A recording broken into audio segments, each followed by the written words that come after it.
और अगर वो लाल किले से ये बात कह रहे हैं जो हमारा पत्रकार साथी कह रहा है कि परिवारवादी वाली बात, तो उन्होंने उत्तर प्रदेश के मुख्यमंत्री जी पर भी देखना चाहिए। वो हमसे पहले उदाहरण बने हैं परिवारवाद के। हम लोग तो बाद में उदाहरण बने हैं, लेकिन उत्तर प्रदेश के मुख्यमंत्री जी पहले उदाहरण हैं उत्तर प्रदेश में। हमसे पहले परिवारवाद अगर किसी ने अपनाया है तो बीजेपी ने, और उन्होंने खुद। नमस्कार दोस्तों, जनसंवाद न्यूज में आपका स्वागत है। आज चला है 16 अगस्त। फटाफट बड़ी खबरें निकल के आ रही, बिग ब्रेकिंग। पहली बड़ी खबर निकल के आ रही हरियाणा से, बड़ी अपडेट निकल के आ रही।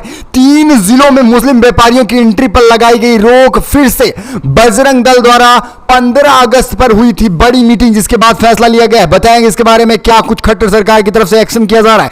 वही एक और बड़ी खबर निकल के आ रही है कि ये जो प्रधानमंत्री का लाल किला पे खासतौर पर झंडारोहण रहा, ये आखिरी रहा। जी हां, आप सही सुन रहे हैं, आखिरी बार लाल किले पर दिखे आपको प्रधानमंत्री, अगली बार नहीं दिखने वाले। ऐसा किसने कहा, ये भी बताने वाले हैं। वहीं एक और बड़ी खबर निकल के आ रही है, अगर मणिपुर जैसे दंगे और नू जैसी हिंसा होती रही तो भारत सपने में भी विश्व गुरु नहीं बन सकता है। ये किसने कहा, ये भी आपको बताएंगे। वहीं देखा जाए स्वतंत्रता दिवस पर खड़गे के साथ साथ राहुल गांधी ने पीएम मोदी को दिखाया आईना, इसके बारे में बताएंगे। एक और बड़ी खबर महाराष्ट्र की राजनीति को लेकर आ रही है, क्या कुछ हुआ खासतौर पर 15 अगस्त के दिन शरद पवार और अजीत पवार के बीच, ये भी आपको बताएंगे। वहीं देखा जाए ओवैसी ने कहां झंडा फहराया, ये भी आपको बताने वाले हैं। एक और बड़ी खबर निकल के आ रही है, मुस्लिम जेएससी तेलंगाना मुसलमानों के लिए 13 सूत्री घोषणा पत्र लाए हैं, ये भी बताएंगे। एक और बड़ी खबर निकल के आ रही कर्नाटका से, बड़ी खबर जहां पर देश में धर्म जाति और पंथ के आधार पर राजनीति नहीं की जाएगी, इसके खिलाफ है कांग्रेस, ये भी बताएंगे। वहीं देखा जाए बिना रोक टोक के, बिना इंटरनेट सेवाएं बंद हुए 15 अगस्त खास तौर पर शांतिपूर्वक कश्मीर में भी मनाया गया, ये भी बताएंगे। वहीं देखा जाए 17 अगस्त को लखनऊ में आंदोलन होने जा रहा है बीएड छात्रों की तरफ से। सुप्रीम कोर्ट का मामला बीटीसी वाला पहुंचा है, जी हां, इसके बारे में बात करेंगे। वहीं देखा जाए आजादी के बाद पाकिस्तान में फिर से हुआ है लात घूसे से मार, ये भी बताएंगे। और ऐसी तमाम बड़ी खबरें निकल के आ रही हैं जो जानना आपको बेहद जरूरी है। लेकिन उससे पहले आपसे एक छोटा सा निवेदन है, अगर आप हमारे चैनल पर नए हैं तो चैनल को कर लीजिए सब्सक्राइब, बेल आइकन जरूर दबाइएगा। देश दुनिया की फटाफट बड़ी खबरों को पाने के लिए दरअसल चलते हैं। पहली बड़ी खबर हरियाणा से निकल के आ रही है। स्वतंत्रता दिवस के बाद फिर भी अभी भी नू यानी कि हरियाणा में हिंसा भड़काने की कोशिश की जा रही है। ऐसा क्यों कहा जा रहा है, जरा समझिए। हरियाणा के 3 जिलों में फिर से मुस्लिम व्यापारियों की एंट्री पर रोक लगाने का प्लान बन रहा है, जरा समझिए। आपको बताया चले, हरियाणा के नू में हुई हिंसा के बाद गुरुग्राम, फरीदाबाद, पलवल, गाजियाबाद जैसे शहरों में तनाव देखने को मिल रहा है। इसके बाद मुस्लिमों का आर्थिक और सामाजिक बहिष्कार करने का ऐलान किया जा रहा है। पोस्टरों के साथ साथ भाषण के जरिए आह्वान किया जा रहा है। यही नहीं, पुलिस वालों की मौजूदगी में भी भाषण दिए जा रहे हैं और यहाँ पुलिस केवल और केवल धूक फाकती नजर आ रही है। कहीं ना कहीं गद्दार पुलिस और मुसलमानों को गद्दार बताया जा रहा है, लेकिन खट्टर सरकार खुद ही गद्दार है जो इन हिंदू संगठन अराजक तत्वों को लगातार फ्रीडम दी है। अब देखा जाए हांसी बाजार में एक वीडियो वायरल होता है जिसमें एक बार फिर हिंदू समाज के कुछ लोगों ने पुलिस अधिकारियों की मौजूदगी में दुकानदारों को चेतावनी दी। उन्होंने मुस्लिमों को खासतौर पर कहा कि जल्द से जल्द यहां से बाहर हो जाइए, यहां पर तुम्हारा कोई काम नहीं है। और खासकर जिस तरह से व्यापारियों को धमकाया जा रहा है, कहीं ना कहीं निंदनीय बात है। इसे आप किस तरह से देख रहे हैं और इसके पीछे खट्टर सरकार का कितना बड़ा हाथ है, जरूर बताइएगा। वहीं चलेंगे, एक और बड़ी खबर ये निकल के आ रही है, आपको बताए चले, मणिपुर जैसे दंगे और नू जैसी हिंसा अगर होती रही तो भारत जीवन में भी कभी विश्व गुरु नहीं बन सकता। ये कोई और नहीं बल्कि दिल्ली के सीएम यानी कि अरविंद केजरीवाल की तरफ से बयान निकल के आ रहा है। आजादी के 77वें दिवस पर दिल्ली के मुख्यमंत्री अरविंद केजरीवाल ने खास तौर पर 17 साल स्टेडियम में स्वतंत्रता दिवस समारोह में हिस्सा लेते हुए ध्वजारोहण किया। इस दौरान उन्होंने कार्यक्रम को संबोधित करते हुए कहा कि अगर हम आपसे लड़ रहे हैं तो भारत विश्व गुरु कैसे बनेगा। उन्होंने कहा कि दिल्ली सरकार के खिलाफ संसद में प्रस्ताव पारित किया जा रहा है। दिल्ली सेवा बिल को लेकर सीएम केजरीवाल ने दिल्ली वासियों को विश्वास दिलाया। उन्होंने कहा कि हम अपनी योजनाएं लाकर रहेंगे और योजनाओं में कोई भी कमी नहीं आने वाली है, चाहे केंद्र सरकार कुछ भी कर ले। यहीं पर उन्होंने बताया किस तरह से लगातार विश्व गुरु बनने का प्रधानमंत्री दावा करते हैं, लेकिन आपको मैं साफ कहना चाहता हूं, अगर विश्व गुरु बनना है भारत को तो पहले अपनों में लड़ना बंद होगा, हिंदू मुस्लिम की राजनीति छोड़नी होगी, क्योंकि आप देख रहे हैं लगातार परिवार पे परिवार तबाह हो रहे हैं और हम अपने आप में टूटते जा रहे हैं। बीजेपी इसको केवल और केवल एक फिल्म की तरह देख रही है, वो इसके भीतर की खास तौर पर जो देश को तोड़ रहा है उसे नहीं दिख रहा है। उन्होंने कहा कि खास तौर पर अगर विश्व गुरु बनना है तो हमें आपस में मिलजुल कर रहना होगा। एक और अपडेट निकल के आ रही है, बड़ी खबर ये निकल के आ रही है, लालू प्रसाद यादव का बयान निकल के आया, मिस्टर मोदी जी ये आखिरी बार है कि आप लाल किला पर हैं, अगली बार नहीं दिखने वाले हैं। आरजेडी प्रमुख यानी कि लालू प्रसाद यादव ने बड़ा दावा कर दिया है, प्रधानमंत्री नरेंद्र मोदी आखिरी बार लाल किले पर इस बार झंडा फहरा रहे हैं। उनकी जुमलेबाजी से अब जनता नाराज हो चुकी है। दरअसल 77वें स्वतंत्रता दिवस पर जश्न मनाते हुए पटना में अपनी पत्नी और बिहार के पूर्व मुख्यमंत्री रबड़ी देवी के 10 सर्कुलर रोड आवास पर राष्ट्रीय ध्वज फहराते हुए लालू प्रसाद यादव ने आजादी पाने के लिए बड़ी संख्या में लोगों ने अपने जीवन का बलिदान दिया है, लेकिन यहां फिर से लोगों के अधिकारों को छीना जा रहा है, लेकिन ये ज्यादा दिन तक नहीं चलने वाला है, ऐसा लालू प्रसाद यादव ने कहा। लालू प्रसाद ने कहा कि प्रधानमंत्री आखिरी बार आपको लाल किले पर दिख रहे हैं, अगली बार ये झंडा नहीं फहराने वाले हैं। इसे आप किस तरह से देख रहे हैं, अपनी राय कमेंट के माध्यम से देना ना भूलिएगा। चलते हैं, एक और बड़ी खबर ये निकल के आ रही है, कर्नाटका से बड़ी अपडेट निकल के आ रही है। कर्नाटका में धर्म, जाति और पंथ के आधार पर जो भी नफरत के बीज बोए जा रहे हैं उन्हें उखाड़ फेंका जाएगा। सांप्रदायिक ताकतों के खिलाफ युद्ध करने के लिए तैयार है कांग्रेस सरकार। अब देखा जाए, कर्नाटका कांग्रेस अध्यक्ष और उप मुख्यमंत्री डीके शिवकुमार ने मंगलवार यानी 15 अगस्त को खास तौर पर एक बड़ा ऐलान किया और बीजेपी के मुंह पर करारा तमाचा मारा है। कांग्रेस प्रदेश अध्यक्ष कमेटी कार्यालय परिसर में ध्वजारोहण समारोह में भाग लेने के बाद बेंगलुरु में बोलते हुए शिवकुमार ने कहा, देश में धर्म, जाति और पंथ के आधार पर जहर के बीज बोए जा रहे हैं, जबकि अहिंसा, शांति, सहिष्णुता, भाईचारे के लिए आजादी की एक और लड़ाई छेड़ने की जरूरत है। समकालीन संघर्ष सांप्रदायिक ताकतों के खिलाफ लड़ना है। सुकुमार ने कहा कि देश पहले कांग्रेस पार्टी की तरह एकजुट होकर चल रहा था, लेकिन वर्तमान में इसे पूरी तरह से खंडन कर दिया गया है। उन्होंने कहा कि जिस तरह से विपक्षी गठबंधन हो रहा है, इसी तरह से देश को जोड़ने की भी बात होनी चाहिए और देश को जुड़ना चाहिए। भारत को सशक्त बनाना और देश की रक्षा करना हमारी परम जिम्मेदारी है। देश को आज़ादी दिलाने वाले और खासकर इसको प्रगति पर ले आने वाली केवल और केवल कांग्रेस पार्टी रही है। उन्होंने कहा कि झंडा फहराने से कोई महान नहीं बनता है, देश के मुद्दों पर बात होनी चाहिए, देश के मुद्दों पर काम होना चाहिए। ये तमाम बातें निकल के आ रही हैं। वहीं एक और बड़ी खबर निकल के आ रही है, आपको बताते चलें, बड़ी अपडेट निकल के आ रही है जम्मू कश्मीर से बड़ी खबर है, आपको बताते चलें, इस बार जम्मू कश्मीर में भी बिना किसी कर्फ्यू और बिना किसी रोक टोक के स्वतंत्रता दिवस मनाया गया है। आप सही सुन रहे हैं, ये लगभग देखा जाए तो 25 वर्षों बाद हुआ है।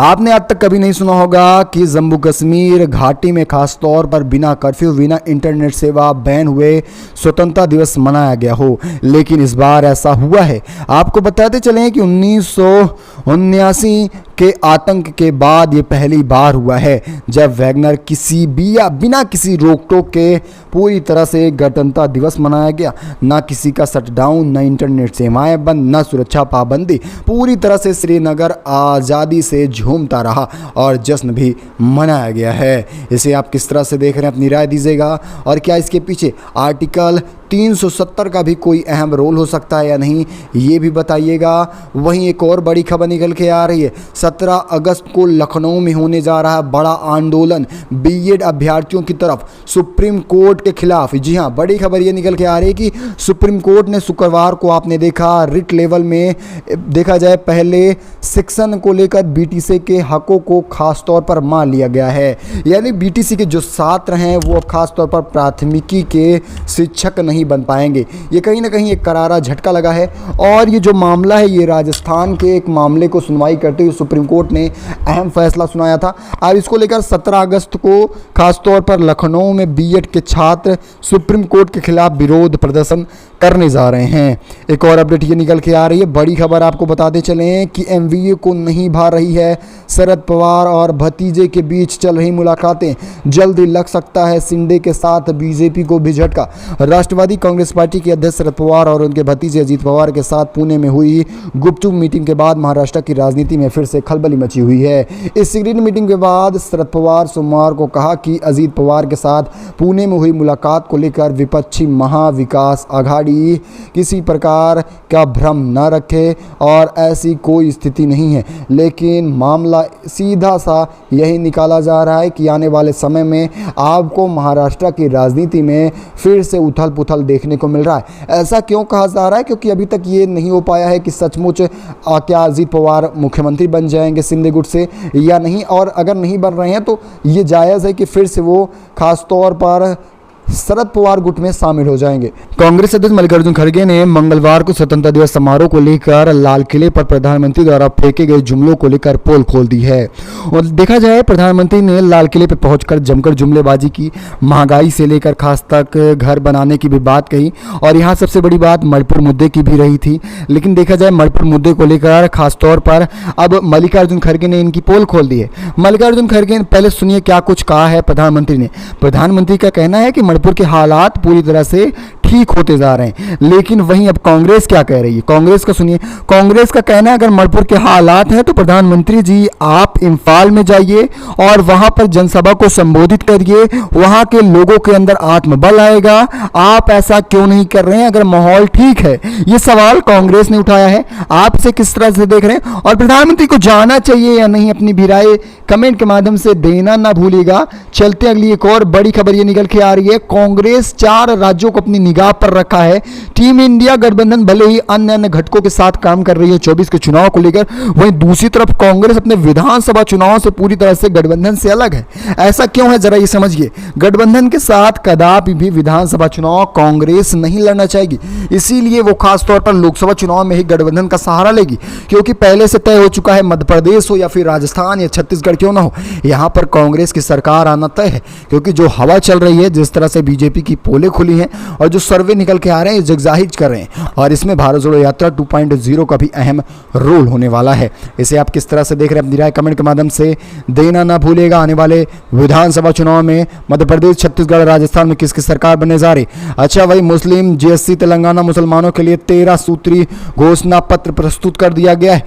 ताहिर मुस्लिमी साहबान मुस्लिम संयुक्त कार्रवाई समिति द्वारा आयोजित एक संयुक्त बैठक में तेलंगाना की मुस्लिम आबादी की गंभीर चिंताओं को संबोधित किया गया है और यहाँ पर व्यापक 13 सूत्री घोषणा पत्र जारी किया गया।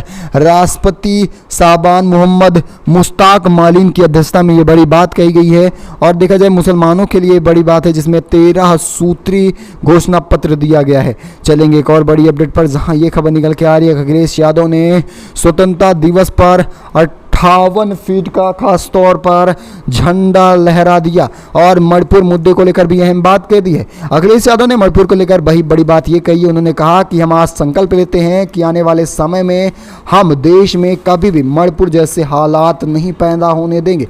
अच्छा, एक और बड़ी खबर ये निकल के आ रही है, आपको बताए चलें, लगातार विपक्षियों की आवाज़ दबाने की कोशिश की जा रही है। स्वतंत्रता दिवस पर यह बड़ी बात निकल के आ रही है विपक्षी पार्टियों की तरफ से।